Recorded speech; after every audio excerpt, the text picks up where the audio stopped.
दोस्तों आज बात करेंगे सिनिस्टर के पार्ट 2 के बारे में जो कि रिलीज़ हुई थी 2015 में। और इस मूवी की रेटिंग की बात करें तो IMDb rating 5.3 star out of 10 and Rotten tomatoes पर 31% इसका ऑडियंस स्कोर है।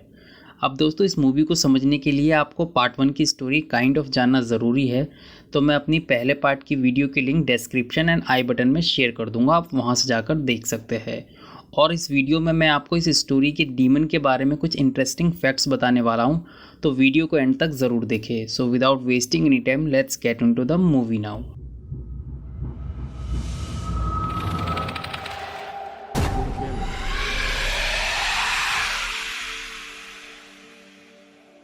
Now movie again first part की तरह क्लिप से स्टार्ट होती है और यहाँ हमें इस क्लिप में 3 लोग एक क्रॉस पे लटके हुए दिखाई देते हैं और कोई उन्हें ज़िंदा जला देता है। अब जिन्होंने मेरा पहला पार्ट देखा है उन्हें आइडिया लग ही गया होगा किसने उन्हें जलाया होगा। खैर आगे अब एक बच्चा ड्रीम से जागता हुआ दिखाई देता है जिसका नाम था डिलन, और तभी उसे कुछ आवाज़ें आती है अपनी कबर्ड से।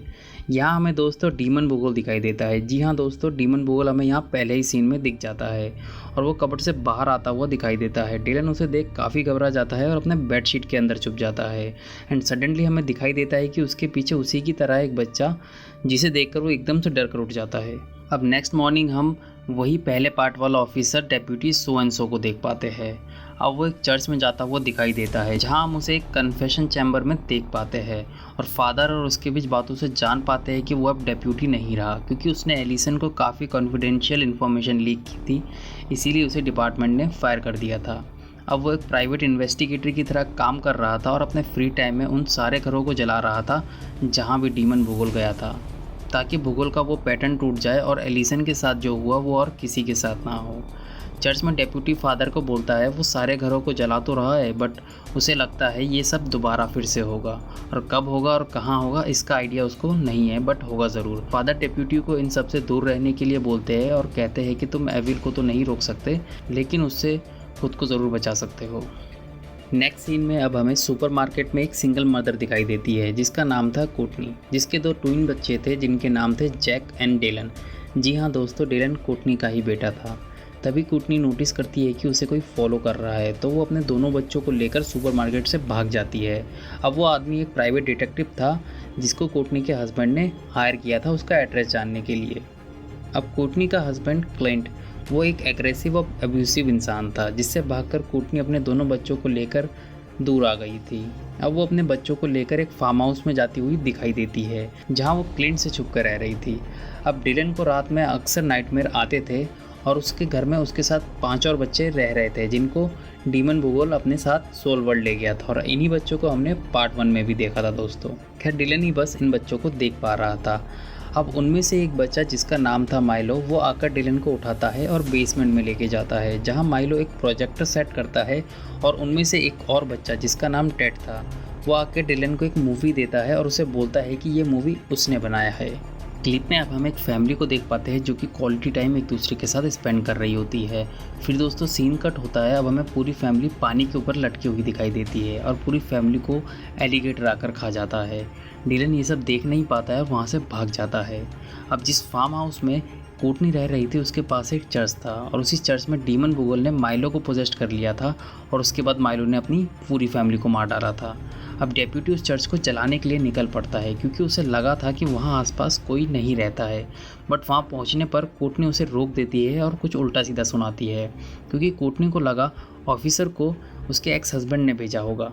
बट जब मिसअंडरस्टैंडिंग दूर होती है तो कोटनी डेप्यूटी को अपने घर इनवाइट करती है। वहाँ डेप्यूटी बताता है कि जब से एलिसन का मर्डर हुआ है वो ऐसे केसेस को फाइंड कर रहा है। नेक्स्ट वो कोटनी को डीमन भूगोल के सिंबल्स दिखाकर पूछता है कि क्या उसने ऐसे सिंबल कभी देखे हैं, जिस पर कोटनी सेड नो। नेक्स्ट डेप्यूटी वहाँ से चला जाता है और पास ही के एक होटल में रुकता है। रात में काम करते वक्त डेप्यूटी का लैपटॉप हैंग हो जाता है और सडनली भूगोल्स डीमन के सिंबल्स और इमेजेस अपने आप स्क्रीन पर आने लगते हैं, और हमें भूगोल डीमन भी स्क्रीन पर दिखाई देता है, जिस पर डेप्यूटी काफ़ी घबरा जाता है। अब दूसरी तरफ माइलो डिलन को एक और फुटेज दिखाने के लिए बुलाता है, जिस पर डिलन मना करके सो जाता है। उसे कुछ हॉरर ड्रीम्स आने लगते हैं और नींद में भूगोल डीमन उसे बेसमेंट ले जाता है जहां सारे बच्चे उससे प्रॉमिस करते हैं कि अगर तुम ये सारे क्लिप देख लोगे तो तुम्हें नाइटमेयर्स नहीं आएंगे। फिर उनमें से एक किड एमा अपनी क्लिप डिलन को दिखाती है जिसका नाम था क्रिसमस मॉर्निंग, जिसमें वो अपनी पूरी फैमिली को बर्फ़ में दफन कर मार डालती है। अब डिलन दोस्तों एक इनोसेंट बच्चा था जिसे ये सब नहीं देखा जा रहा था। अब नेक्स्ट मॉर्निंग डिलन उन सारे बच्चों को अपने घर के बाहर खड़ा देख पाता है। तभी जैक पीछे से आकर बोलता है कि तुम स्पेशल नहीं हो, ये बच्चे मुझे भी दिखाई देते हैं, और वो डिलन को अब्यूज़ करने लगता है। अब हमें वहाँ डेप्यूटी आता दिखाई देता है और उसे चर्च में इन्वेस्टिगेट करना था, जिसके लिए वो कोर्टनी से पूछता है और जिस पर कोर्टनी उसे अलाउ कर देती है। अब डेप्यूटी कुछ फ़ोटोज़ के साथ वहाँ इन्वेस्टिगेट कर ही रहा था, तभी अचानक अंदर से कुछ आवाज़ सुनाई देती है। उसे एक बॉल दिखाई देता है जो अपने आप हिल रहा होता है। उसे देखने से पता चलता है कि उसके अंदर एक चूहा था। अब वो थोड़ा रिलैक्स हुआ ही था कि तभी वहाँ उन सारे मिसिंग बच्चों की उसे शैडोज़ दिखाई देती है, और उसके बाद उसे अचानक से भूगोल डीमन भी दिखाई देता है, जिससे वो घबरा कर बाहर आ जाता है। अब डेप्यूटी को एक प्रोफेसर का कॉल आता है जिनका नाम था स्टॉर्मबर्ग। वो उसे बोलते हैं कि प्रोफेसर जोनस मिसिंग हो गए हैं, लेकिन उससे पहले उन्होंने भूगोल डीमन के बारे में काफ़ी रिसर्च कर लिया था, जो कि काफ़ी डेंजरस है। वो डेप्यूटी को वहाँ आने के लिए बोलते हैं। उसके बाद डेप्यूटी डिलन से कुछ बातें करता हुआ दिखाई देता है। तभी वहाँ क्लिंट पुलिस लेकर अपने दोनों बच्चों को लेने के लिए पहुँच जाता है, बट कोर्ट्स के ऑर्डर ना होने पर डेप्यूटी उन सबको मीडिया का डर दिखा के वहाँ से भगा देता है। उसके बाद कोर्टनी डेप्यूटी को उस रात वहाँ रुकने के लिए बोलती है, जिस पर डेप्यूटी एग्रीज। अब सेम डे रात को माइलो आकर डिलन को फिर से उठाकर एक क्लिप दिखाने ले जाता है। अब इस क्लिप का नाम था किचन रिमॉडलिंग, जिसमें एक बच्चा अपनी पूरी फैमिली को किचन में बांध देता है और पानी का टैप ओपन कर देता है, जिससे पानी ओवरफ्लो हो जाता है और वो पानी में इलेक्ट्रिक वायर डाल देता है, जिससे पूरी फैमिली करंट लगने से मारी जाती है। अब डिलन ये देखकर फिर से वहाँ से चला जाता है, बट इस बार पीछे से जैक भी ये सब देख रहा था। वो उन सारे बच्चों से पूछता है कि उन लोगों ने उसे चूज़ क्यों नहीं किया, जिस पे माइलो कहता है कि तुम इतने स्मार्ट नहीं हो, और अगर तुमने ये बात किसी और को बताई तो वो तुम्हें मार देगा। नेक्स्ट मॉर्निंग डेप्यूटी सीधे स्टॉर्मबर्ग के पास जाता है, जो उसे एक हैम रेडियो दिखाता है। ये एक तरह का रेडियो था जो पुराने टाइम में लोग यूज़ किया करते थे, जो कि प्रोफेसर जोनस के रिसर्च से मिला था। अब स्टॉर्मबर्ग बोलते हैं कि ये रेडियो किसी फैमिली का था जिनका मर्डर 1973 में हुआ था। तब 70s में एक अजीब सिग्नल ट्रांसमिट हुआ था, जिसमें एक पियानो की ट्यून थी और कुछ अजीब साउंड आ रही थी। सालों तक ये साउंड आता रहा और ये एक अर्बन लीजेंड बन गया। इसके बाद 90s में किसी ने उसे रिकॉर्ड कर लिया, जिसमें एक नंबर था जो कि एक फार्म हाउस का कोऑर्डिनेट भी था, और उस रिकॉर्डिंग में एक बच्चे का साउंड भी आ रहा था। अब ये वॉइस नॉर्वेन लैंग्वेज में था, जिसका मतलब था मॉम तुम चुप हो जाओ, तुम्हारे चिल्लाने की वजह से भूगोल मुझे नहीं सुन सकता। और उसके बाद वो बच्चा अपने पूरी फैमिली को मार डालता है। अब स्टॉर्मबर्ग इसके बारे में बोलता है, अर्बन लेजेंड लाइक भूगोल, बोगीमैन, ये सब एनोदर वर्ल्ड में रहते हैं। इनको सिर्फ रिचुअल या सैक्रिफाइस के थ्रू ही बुलाया जा सकता है, बट इन सब में एक चीज़ कॉमन थी कि एक फैमिली की मौत और एक मिसिंग किड और कुछ आर्टिस्टिक फ़ोटो। डेप्यूटी अब समझ गया था कि ये सारे मर्डर्स और कोई नहीं, उन्हीं के मिसिंग बच्चों ने किया था। तभी उसे याद आता है कि कोर्टनी के भी 2 बच्चे हैं, और वो प्रोफेसर को रेडियो डिस्ट्रॉय करने बोलकर वहाँ से चला जाता है। दूसरी तरफ फार्म हाउस में जैक डिलन को बहुत मारता है और बोलता है कि वो उससे ज़्यादा स्मार्ट है। तभी माइलो और बाकी बच्चे डिलन को बचाते हैं। जाते टाइम माइलो डिलन को अपने ही फैमिली के अगेंस्ट भड़काता है, बट डिलन दोस्तों एक समझदार बच्चा था, वो उसे इग्नोर करता है।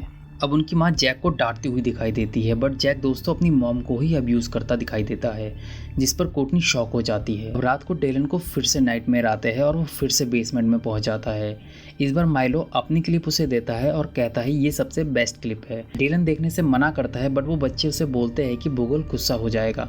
अब माइलो की क्लिप का नाम था संडे स्कूल, जहाँ वो अपनी फैमिली को एक माउस के ट्रैप से सेट करके उनकी जान ले लेता है। इसके बाद वो उसे और क्लिप देखने के लिए बोलते हैं, बट डिलन मना कर देता है, जिससे सारे बच्चे एकदम से गुस्सा हो जाते हैं और उसे डराने लगते हैं। बट डिलन वहाँ से भाग जाता है। डिलन भागकर चर्च के अंदर चला जाता है, जहाँ भूगोल आकर उसे डराता है और सारे बच्चे वहाँ पहुँच जाते हैं। अब डिलन उन सबको कहता है कि उसे और क्लिप नहीं देखनी और वो उनकी तरह नहीं बनेगा। तभी माइलो हंसते हुए कहता है कि तुम्हारी अब ज़रूरत भी नहीं है, तुम जिस काम के लिए चुने गए थे तुमने वो ऑलरेडी कर दिया है। मतलब वो जैक को अपने फैमिली के खिलाफ ऑलरेडी भड़का चुके थे। डिलन अब तुरंत बेसमेंट में जाता है, जहां वो जैक को सारे क्लिप देखता हुआ पाता है। वो उसे वहां रोकने की कोशिश करता है, बट जैक उसकी एक नहीं सुनता। अब जैक के फेस पे अजीब सी एक एविल स्माइल दिखाई देती है। अब नेक्स्ट मॉर्निंग क्लिंट पूरे प्रॉपर कोर्ट ऑर्डर्स के साथ वहां आकर कोर्टनी और अपने दोनों बच्चों को अपने साथ ले जाता है। उसके बाद वहां डेप्यूटी भी पहुंचता है और उसे वहां कोई नहीं मिलता। उसके बाद वो सीधे क्लिंट के घर पहुंचता है, जहां क्लिंट उसकी एक नहीं सुनता और उसे मारने लगता है और वहाँ से उसे चले जाने के लिए कहता है। नेक्स्ट मॉर्निंग क्लिंट अपनी पूरी फैमिली के साथ एंजॉय करता हुआ दिखाई देता है। अब तक जैक को भूगोल ने पूरी तरह से पोजेस्ट कर लिया था और अब हमें वो फिल्म बनाता हुआ दिखाई देता है। डिलन को ये सब पहले से पता था, इसीलिए वो अपनी मॉम के फ़ोन से डेप्यूटी को मैसेज ड्रॉप कर देता है कि हेल्प अस। तभी जैक को हम कोल्ड ड्रिंक में ड्रग्स मिलाते हुए देख पाते हैं, जिससे सारे लोग बेहोश हो जाते हैं। अब सीन कट होता है और मूवी के स्टार्टिंग वाला सीन दिखाई देता है, जहाँ पर 3 लोग क्रॉस पर लटकाए गए थे, बट यहाँ मारने वाला बच्चा जैक था। अब जैक ये सब कैमरे में शूट करने लगता है। क्लिंट को वो पहले जलाता है। उसके बाद वो जैसे ही डिलन को जलाने जाता है, वहाँ डेप्यूटी अपनी कार से आकर जैक को धक्का देकर डिलन और कोर्टनी को क्रॉस से उतारता है। फिर वो सब भागने लगते हैं। ऐसे में जैक डेप्यूटी पर नाइफ से अटैक कर देता है और उसकी एक फिंगर काट लेता है। इसके बाद डेप्यूटी कोर्टनी और डिलन को लेकर घर के अंदर चला जाता है, जहाँ जैक और बाकी बच्चे उन्हें ढूंढने लगते हैं। तभी उन्हें किचन में डिलन और कोर्टनी मिलते हैं। जैक उन्हें मारने ही वाला होता है, तभी अचानक डेप्यूटी वहां आकर उसका कैमरा तोड़ देता है और उसे कहता है कि बस अब ये फिल्म और नहीं बनेगी। जिसके बाद जैक परेशान होकर बेसमेंट में एक और कैमरा ढूंढने के लिए जाता है, बट उसे वहाँ कुछ नहीं मिलता। उसके बाद बाकी बच्चे वहाँ आते हैं और उससे कहते हैं कि तुम्हें ये काम पूरा करना होगा, वरना भूगोल तुम्हें नहीं छोड़ेगा। तभी अचानक हमें वहाँ भूगोल डीमन दिखाई देता है।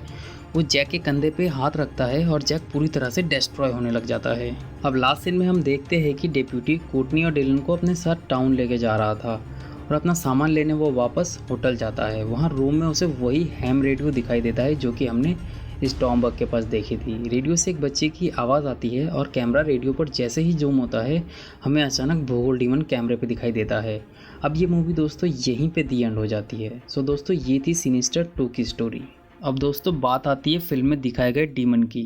फिल्म के डायरेक्टर ने भूगोल की एक इमेज रिलीज़ करी थी, जिसमें उन्होंने इसके ओरिजिन की बात करी है। अब उस इन्फॉर्मेशन के हिसाब से भूगोल एक एंशिएंट देवता है, जो कि ईटर ऑफ चिल्ड्रन भी कहा जाता है। एक रियल लाइफ मैथोलॉजिकल गॉड जिसका नाम मोलक, जो कि चाइल्ड सेक्रीफाइस से जुड़ा हुआ है। अपेरेंटली उसका भाई भूगोल एक ओरिजिनली देवता नहीं था, इसीलिए उसने अपने भाई की चीज़ें चुरानी स्टार्ट करी। वो इतना ग्रेडी और ब्लड का प्यासा था कि उसने वो सारे बच्चे चुराना स्टार्ट किए जो कि उसके भाई को सेक्रीफाइस किए गए थे। वो सारे बच्चे वो अपने अंडरवर्ल्ड होम में ले जाकर फीड करता था, जो कि मोलक को बिल्कुल पसंद नहीं था। इसीलिए मोलक ने भूगोल का मुंह और आँख हमेशा के लिए बंद कर दिया ताकि वो किसी को फीड ना कर पाए। अब दोस्तों ये थी भूगोल की स्टोरी एज़ पर माइथोलॉजी। अब मुझे तो ये फिल्म पसंद आई, बट आपके क्या सजेशंस है हमें कमेंट सेक्शन में बताइए। वीडियो अच्छा लगा हो तो लाइक कीजिए एंड शेयर कीजिए। चैनल में नए हैं तो चैनल को सब्सक्राइब ज़रूर करें। वीडियो में दोस्तों बस इतना ही। Thanks for watching. This is your host and I am signing of.